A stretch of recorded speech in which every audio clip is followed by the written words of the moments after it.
What's up guys, Gaver here today, and I'm excited to bring you guys the results of my r/Master Duel question I asked a couple days ago. A few days ago I asked the community what kind of tech cards they'd be using for the Synchro Festival, and we got a lot of responses and a lot of great cards that I wouldn't have thought of myself. So I'd like to thank everyone here on the right who came up with these suggestions. If there are people that I missed out, I do apologize. But keep in mind, I do have a lot of cards ranging from normal to ultra rare that I feel will be very effective in this festival to help you get the edge. So I will have all those cards timestamped down below and a list down below too, so you guys can skip through. I hope you guys enjoy this festival as much as I'm looking forward to it, and without further ado, let's go ahead and get into the video. Alright guys, so here's the list of cards that I was suggested from this event. We have 36 main deck and 2 extra deck cards, and I think there's some pretty spicy techs that you guys may not be expecting, so feel free to jump around through the description down below.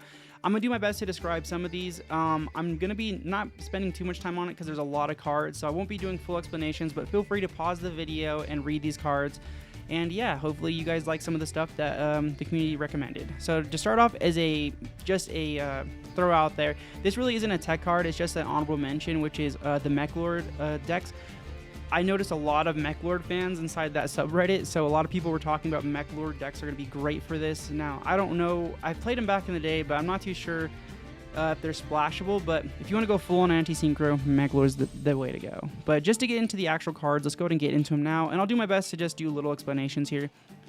First on is Droll and Lockbird. Basically, if your opponent draws a card outside of the draw phase, you can drop this, and it's going to stop them from drawing from their deck for the rest of the turn. So that's really nice if you're trying to slow down your opponent. Kind of has a similar effect like Maxx, where it's going to cause them to kind of slow down their combos. Next up we have is Maxx. So Maxx is absolutely busted. Everybody knows what it does. Your opponent special summons, you draw a card. So I feel like you're going to need that in this. We do have Neo-Spacian Granel. This one's just here just for big monster removal. If you have an opportunity to summon this and bounce one of your opponent's monsters back to the extra deck, which is really nice because they can spend their whole turn setting this up and then just have a little Neo-Spacian Granel bounce back to the hand. Pretty cool tech card. It's a normal, so if you wanted to try it out, it might be a fun card to splash into your decks. Next up, we have Ash Blossom Joyous Spring. Pretty much self-explanatory like Maxx. This thing is all over the ranked meta, so this card is just going to help you shut down a lot of your opponent's plays. I think it's going to be necessary for this event also. So there's the effect there if you want to read that. It's a lot. After that, now we have King Tiger Wanghu. This card is pretty cool. Any monster with 1400 or less attack is going to be destroyed if they are normal or special summon. So that could really mess up a lot of people's strategies. Especially like just Synchron decks. This thing will mess up pretty bad if you go first set and summon this. So if your deck doesn't really involve too many lower level things, you can probably toss this in your deck if you want to like lock down your opponent. So now we have the barrier statues. Pretty much this one just represents any of the barrier statues. If you have like a mono attribute deck, this card's going to be great because it can really shut out your opponent if they can't summon monsters or special summon monsters that are other than the attribute you want. So like I said, it doesn't have to be heavens, it could be anything. So if your deck is mono attribute, you might want to attack a barrier statue. Next up, we have Nibiru. Nibiru is pretty much self-explanatory. Your opponent summons 5 times, you drop a big rock on the field, and it destroys it all. So, destroys all the monsters on both sides. So, this is a pretty good card in this, especially, because people are going to be summoning out the wazoo on this. So, I'm going to for sure play at least one of these. I might craft another specifically for this event, just because I know how people are going to be playing. But yeah, a pretty good card. Feel free to, use it if you want. Next up, we have Dark Ruler No More. Because our opponents are going to be setting up such huge fields, this is kind of like Forbidden Droplet, but you don't really need a cost for it. So it's really good going second if your opponent's setting up a ridiculous field. You can just activate this, negate all the effects, and then you can work on your own turn. Pretty good, because some of these Synchro decks can bring out some pretty crazy fields.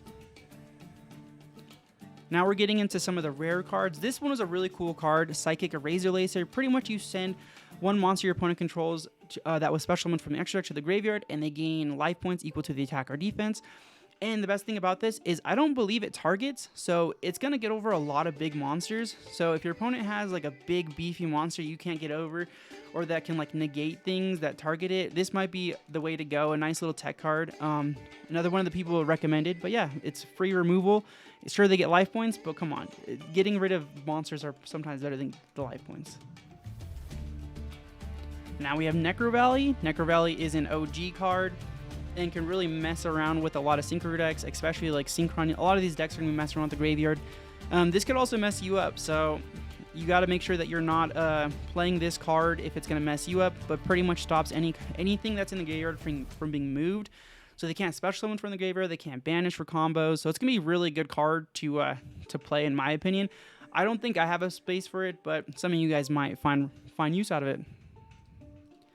So this is one of the new ones that I wasn't expecting to see, but it is pretty good if you are one of those people who likes to put on pressure on your opponents. So each player must spend 500 life points to normal or special summon a monster. So this is pretty ridiculous. Set or activate cards from his or her hand. So if you're playing a slow deck and your opponent is playing a deck that's combo oriented, this is going to like drive them nuts, and they're gonna have to really figure out how to get rid of this. This is probably a fun card that I'm gonna be trying out, but it can really kill your opponent if they're not really focusing on if they're not keeping track of their life points. So 20 summons and they're dead, or 20 summons can kill them. So yeah, if you can do that, it's gonna really put a lot of pressure on your opponent. Next up, we have Kaiser Colosseum, one of my favorite cards. This card is so busted, so if you're playing control or anti-meta, this card is going to be such a stupid good card. So if you just have one monster in your field and it's just you with this card, your opponent can only summon one monster. So if your opponent's relying on the extra deck, like that's almost GG right there with Kaiser Colosseum. Couldn't believe this card didn't get hit, but so I'm definitely probably going to try it out in a couple of my decks, just depending on what I'm going to play. I'm for sure going to mess around with this. Next, we have level limit area B, because we're not messing around with ranks or link numbers. Pretty much all the monsters your opponents have are going to be levels. So yeah, everything your opponent has will be changed to defense. Pretty nice card, in my opinion. I use it in the normal festival because it had almost the same concept, but yep, change all your opponent's monsters level 4 higher to defense. Now, this is an interesting tech card, Burden of the Mighty. Each face-up monster your opponent controls loses 100 attack for each of its own levels. This is going to be interesting because pretty much every one of your opponent's cards is going to be based off a level in this. So you are going to, it is like a permanent debuff for them if you have this. So if you're playing like a beatdown-oriented deck, this might be good just to kind of lower your opponent's monsters, because sometimes those big monsters can be really affected when they lose 1,000 attack. Next up, we have Summoning Curse. If a monster is special summoned, the current controller of that monster banishes one card from the hand. Once per turn during your end phase, pay 500 life points to destroy card. So this card is a little bit iffy too.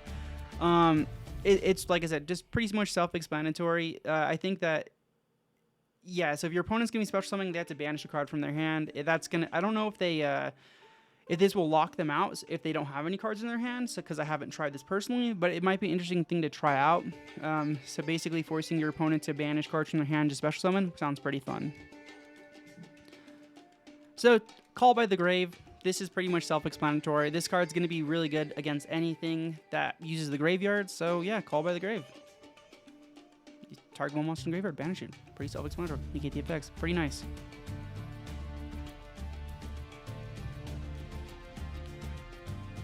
Next up we have is Needle Sealing. When there are 4 more monsters on the field, destroy all face-up monsters. This is kind of like an extra torrential tribute, which is really nice if you're trying to really blow up a lot of fields. This might be nice, especially on your opponent's turn. If you're for some reason maxed out on torrentials, you can play this also with torrentials and have max field destruction. Pretty cool card. So yeah, Needle Sealing.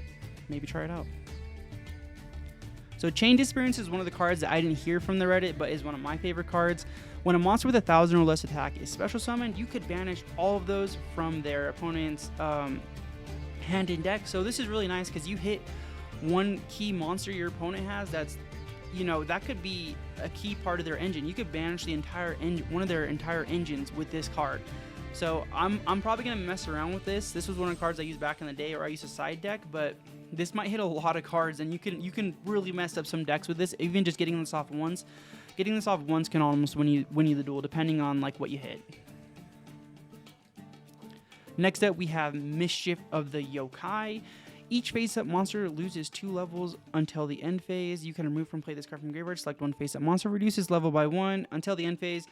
this effect cannot be activated the turn this card is sent to the graveyard. So yeah, pretty much you can activate this. Like if your opponent is bringing out a whole bunch of monsters, like say they have 3, 4, 5 monsters, you could flip this up and it's gonna mess up synchro plays, especially if you're playing decks like Virtual World, which is I think is gonna be pretty popular. You can definitely mess up their synchro plan summoning, their plans anyways. Next up, we have Mischief of the Gnomes. This turn, reduce the levels of all monsters each player's hand by 1, even if they are normal summoner set. You can banish the card from the graveyard to reduce all monsters at each player's hand by 1, even after they are summoned and set. Pretty nice card, and it's also going to work to kind of mess up your opponent. Next up, we have Quaking Mirror Force. Because all of these monsters are going to be having defense and they're not link monsters, they can actually be shuffled. They can be put to face on defense position. So this is another good kind of Floodgate card, basically. Yeah, you can put all of your opponent's monsters in defense. They're not links. Pretty nice. So Quaking Mirror Force, interesting card. You might want to try that. Floodgate Trap Hole. When your opponent summons a monster, change those monsters to face down defense, and they cannot change their positions, similar to Quaking Mirror Force. So yeah, just kind of shutting down those plays. And I do believe your opponent can't synchro summon unless they're face up. I believe that's how that works. I think so. I'm pretty sure. I haven't done this in a while. So Floodgate Trap Hole. When your opponent summons a monster, change them to face down defense, and they can't change their battle position. This card's gonna be nice too because I think it stops synchro plays and it will prevent them from synchro summoning if the opponent's monster's not face up. So this card can really mess up some plays also. Next up, we have Predaplanning. Now I don't know exactly how much this will work into it. I'm just using this because it was the first suggestion I got. But you can basically send one Predaplanning monster to the graveyard, place 1 counter on those face-up monsters that are level 2 or higher, and they become level 1. So basically, it's making all of your opponent's monsters level 1, as long as you're playing some sort of Predaplant engine. If you're not, this is probably not the card for you, but if you are playing it, this is definitely a card to play. It's going to mess up a lot of plays. Next up we have is Gravity Collapse. When your opponent summons a monster, send one face-up synchro monster you control to the graveyard, negate the summon, and if you do, your opponent cannot summon a monster for the rest of the turn. I think this card is busted because you can stop your opponent for the entire turn. They can't summon anymore. Like, what? That's busted. So I don't know what to say. Gravity Collapse, probably one of the best cards that was recommended to me, and I only heard one person say it. Don't remember who you are. I do apologize, but this card can like really mess up opponents' plays. The option to stop your opponent from summoning for this turn, that's absolutely busted. And it's a normal. What? Now we have the huge revolution is order over when a spell or trap or monster effect is activated that destroys 2 or more cards in the field, negate the activation and banish it.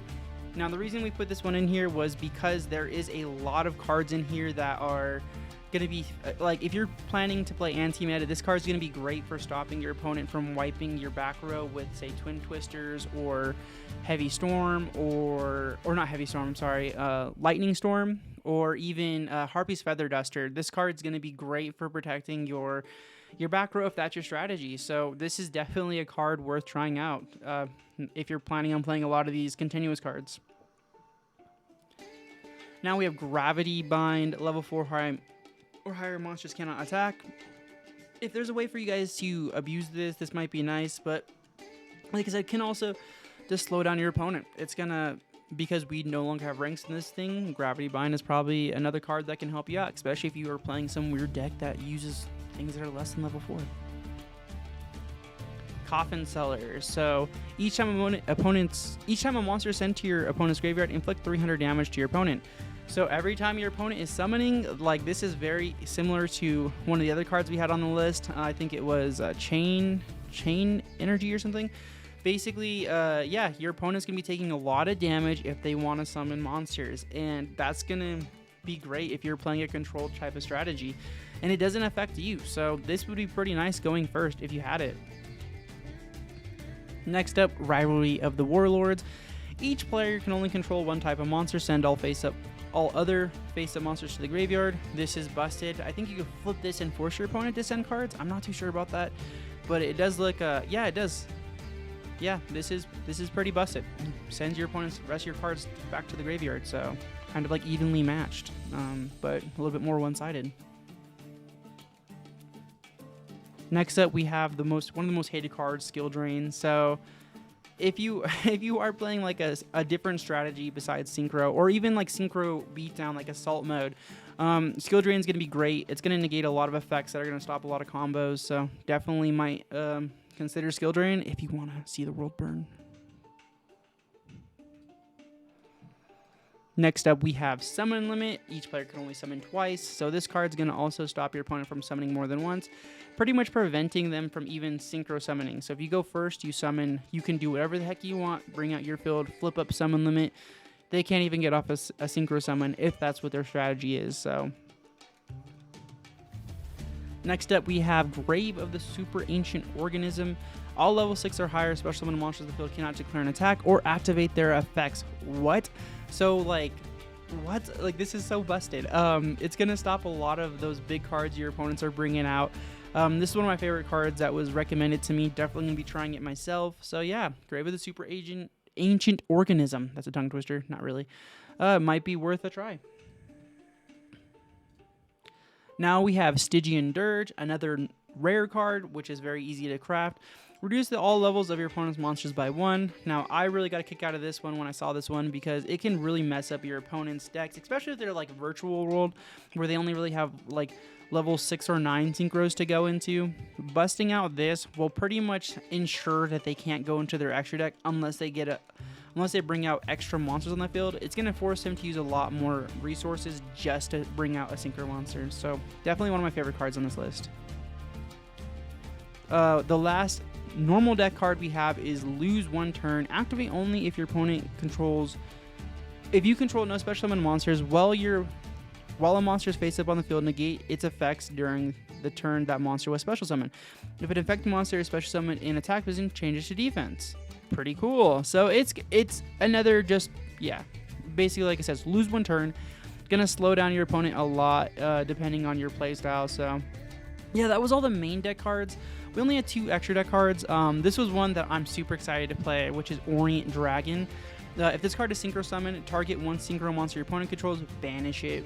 Really nice card. So if I feel like this should be in like every single extra deck, in my opinion, for this event, if you're playing Synchro, because yeah, just the ability to have like free spot removal, or just to get rid of, like, just to banish a huge problem card your opponent has, is going to be like really nice.